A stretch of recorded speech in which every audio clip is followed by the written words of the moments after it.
जय सिया राम। जय सिया राम। सबसे पहले आप ये वीडियो क्लिप देखिए। की जाती है जब जनाजा उड़ता है हिंदू भाइयों में किसी का, तो जब शमशान घाट ले जाते हैं तो क्या पढ़ते हैं मालूम है?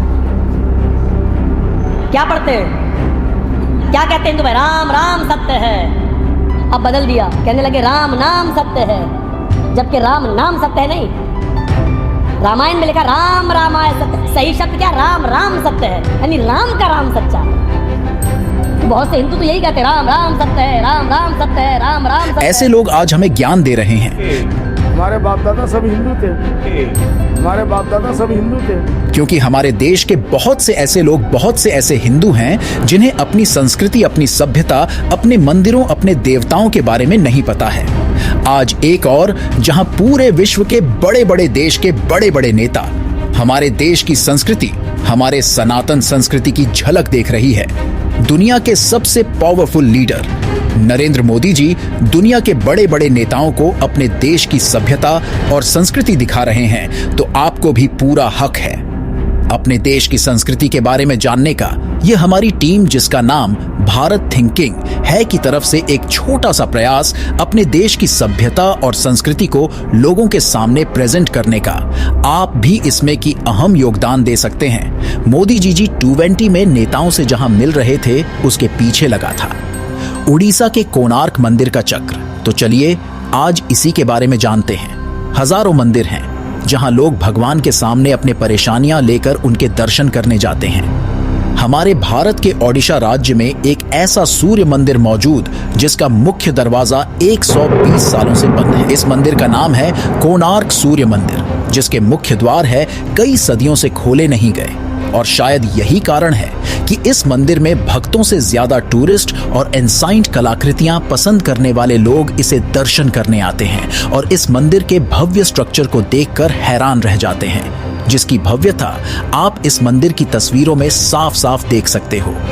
वैसे ही कई लोगों का मानना है कि इस मंदिर को इसलिए बंद किया गया है कि इस मंदिर के अंदर है कुछ ऐसा छुपा है जिसे सरकार भी नहीं चाहती कि इसके बारे में लोगों को पता चले।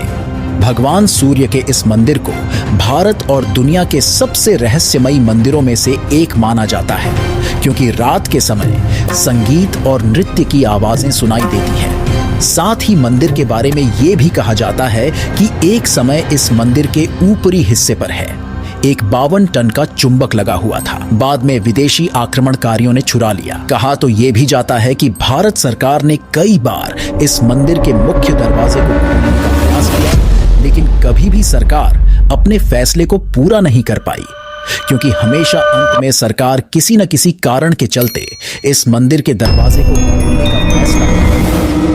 भारत सरकार भी नहीं चाहती कि इस मंदिर में छुपे रहस्य की सच्चाई दुनिया के सामने आए। भारत के उड़ीसा राज्य के पुरी शहर से 22 मील यानी 35-36 किलोमीटर दूर मौजूद कोणार्क सूर्य मंदिर चंद्रभागा नदी के किनारे पर बना हुआ है। भारत का सबसे बड़ा सूर्य देव को समर्पित है। इस मंदिर की भव्यता और आश्चर्यजनक स्ट्रक्चर के कारण बहुत प्रसिद्ध है। इसे भारत सरकार द्वारा दुनिया के 10 सबसे बड़े मंदिरों में गिना जाता है। इस मंदिर को पूरी तरह से सूर्य भगवान को समर्पित किया गया है। इसीलिए इस मंदिर का संरचना भी सूर्य से जुड़ाव के तहत की गई है। इस मंदिर की रचना इस प्रकार की गई है जैसे एक रथ में 12 विशाल पहिए लगाए गए हों और इस रथ को 7 घोड़े खींच रहे हो और इस रथ पर सूर्य देव को विराजमान दिखाया गया है। यहां मंदिर से आप सीधे सूर्य भगवान के दर्शन कर सकते हैं। मंदिर के शिखर से उगते और ढलते सूर्य को पूर्ण रूप से देखा जा सकता है। जब सूर्य निकलता है तो मंदिर से यह नजारा बेहद ही खूबसूरत दिखता है। ऐसे लगता है जैसे सूरज से निकली लालिमा ने पूरे मंदिर में लाल नारंगी रंग बिखेर दिया हो। सूर्य भगवान के इस मंदिर में बनी रथ के सभी पहिए पृथ्वी के सूर्य के चारों ओर चक्कर लगाने वाले 12 महीने के समय अंतराल को दर्शाते हैं और हर चक्र 8 अरों से मिलकर बना है जो दिन के 8 पहरों को दर्शाते हैं। बात करें मंदिर के इतिहास, इस मंदिर को क्यों बनवाया गया, ये आज भी रहस्य है। पर कुछ धार्मिक ग्रंथों में इससे जुड़ी एक कथा देखने को मिलती है जिसमें कहा गया है कि इस मंदिर का निर्माण भगवान श्री कृष्ण के पुत्र सांब ने करवाया था, जिसे एक बार अभद्र व्यवहार के कारण है नारद मुनि ने श्राप दिया था, जिससे सांब को कोढ़ रोग हो गया था। जिसके उपाय के लिए जब सांब ऋषि कटक से उपाय मांगने गए तो ऋषि ने कहा कि तुम्हें इस श्राप से केवल है भगवान सूर्य ही बचा सकते हैं। जिसके बाद सांब ने चंद्रभागा नदी किनारे पर पूरे 12 साल तक भगवान सूर्य की तपस्या की, जिससे भगवान सूर्य ने प्रसन्न होकर सांब को उसके श्राप से मुक्ति दे दी। जिसके बाद सांब ने भगवान सूर्य को प्रसन्न करने के लिए एक भव्य सूर्य मंदिर का निर्माण किया। इसी मंदिर को कोणार्क के सूर्य मंदिर कहा जाता है। इस मंदिर को वहीं बनाया गया जहां पर सांब ने 12 वर्षों तक तपस्या की थी। कहा जाता है इस मंदिर के मुख्य सूर्य देव की मूर्ति को स्वयं लंका का निर्माण करने वाले भगवान विश्वकर्मा ने बनाया था। इसके अलावा इसके निर्माण से जुड़ी एक कथा यह भी है कि कोणार्क के सूर्य मंदिर को गंगा राजवंश के प्रसिद्ध शासक है राजा नरसिंह देव ने 13वीं शताब्दी साल 1250 के करीब बनवाया था। कोणार्क मंदिर के बारे में ये भी मान्यता है कि हाँ, शाम के समय हमें पायल की आवाज सुनने को मिलती है, क्योंकि आज भी इस मंदिर में नृत्य करने वाली आती है जो कभी यहाँ मौजूद राजा के दरबार में नृत्य किया करती थी। तो थी मंदिर के निर्माण का रहस्य। बात करें इसके दरवाजे के तो कई आक्रमणों और प्राकृतिक आपदाओं के कारण जब मंदिर खराब होने लगा तो सन 1901 में ब्रिटिश सरकार के गवर्नर जॉन वुडबर्न ने जगमोहन मंडप के चारों दरवाजों पर दीवारें उठवा दी और इसे पूरी तरह रेत से भर दिया ताकि ये सलामत रहे और इस पर किसी प्राकृतिक आपदा का प्रभाव ना पड़े। इस काम में 3 साल लगे और 1903 में ये पूरी तरह बंद हो गया और मंदिर का मुख्य दरवाजा तब से लेकर आज तक बंद है। इस पूरी घटना को अब 120 साल बीत गए हैं, लेकिन फिर भी भारत सरकार ने इस मंदिर के मुख्य दरवाजे को दोबारा खोलने की कोशिश की। इस मंदिर को 2 अलग अलग भागों में बनवाया गया था, जिसके आगे वाले भाग का ज्यादातर हिस्सा आज नष्ट हो चुका है। पर कहा जाता है कि पुराने समय में मंदिर का एक हिस्से पर कांच या फिर मेटालिक परत मौजूद है। इसी कारण है सूर्य की सबसे पहली किरण मंदिर के अगले भाग से टकराकर मुख्य मंदिर और उसमें रखे सूर्य भगवान की मूर्ति पर पहुंची थी, जिससे मंदिर की सुंदरता कई गुना बढ़ जाती थी। मान्यता तो ये भी है कि आज से कोई 100 साल पहले इस मंदिर के ऊपरी भाग पर 52 टन का चुंबक भी मौजूद था, जो पूरे मंदिर को संतुलित और सुरक्षित रखता था। और चुंबक के कारण ये मंदिर में रखी मुख्य सूर्य देव की लोहे की मूर्ति हवा में उड़ती थी। वैसे आज तो हम जानते हैं कि इसके पीछे विज्ञान छिपा है, लेकिन पुराने समय में यह कारीगर सच में लोगों को आश्चर्यचकित करने वाली थी।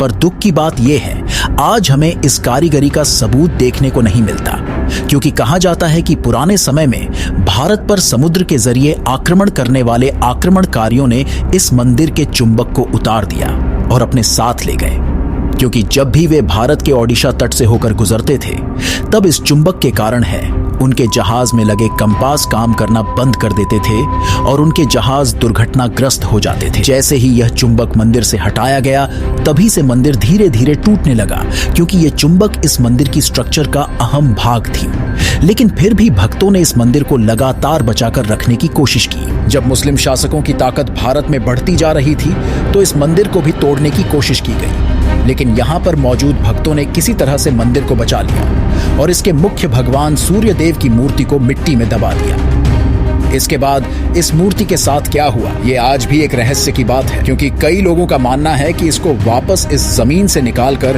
पुरी के ही श्री जगन्नाथ मंदिर में रखवा दिया गया और आज भी यह मूर्ति जगन्नाथ मंदिर के प्रांगण में इंद्रदेव की मूर्ति के पास विराजमान है। पर ज्यादातर लोग इस बात से आज भी सहमत नहीं हैं और उनका मानना है कि कोणार्क मंदिर की मुख्य मूर्ति आज भी खोजी जानी बाकी है और आज के समय मंदिर की हालत पहले से तो अच्छी है। इसके अलावा भारत सरकार इस मंदिर को भारतीय धरोहर की तरह संभाल कर रखती है और समय समय पर है इसे रेनोवेशन भी करवाती रहती है। इसके बारे में आप क्या सोचते हैं? कमेंट लिखकर जरूर बताइए और हाँ, अपनी संस्कृति और सभ्यता को जानने के लिए हमें सब्सक्राइब करें। आपका बहुत बहुत धन्यवाद। जय हिंद, जय भारत, वंदे मातरम, जय श्री राम।